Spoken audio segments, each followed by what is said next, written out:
కాంగ్రెస్ ప్రభుత్వంలో ఫైర్ అయ్యారు Boduppal municipal corporation BRS అధ్యక్షుడు మంద సంజీవ్ రెడ్డి. కాంగ్రెస్ పార్టీ ఎన్నికల గ్యారంటీల అమలు విషయంలో అలాగే బీసీ రిజర్వేషన్ విధానంపై రేవంత్ రెడ్డి ప్రభుత్వం తీరుపై ధ్వజమెత్తారు.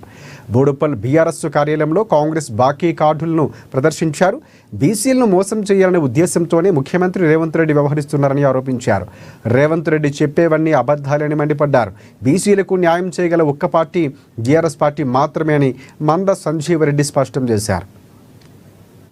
తీసుకొచ్చి తెలంగాణ రాష్ట్రంలో మరి అత్యధిక శాతం ఉన్నటువంటి బీసీలను రేవంత్ రెడ్డి గారి నాయకత్వంలో ఉన్నటువంటి కాంగ్రెస్ ప్రభుత్వం మరి బీసీలను మరొకసారి మోసం చేసిందనే విషయాన్ని మరి మనం గతంలో చెప్పినాం. మళ్ళా నిన్నది హైకోర్టు కూడా రుజువైంది.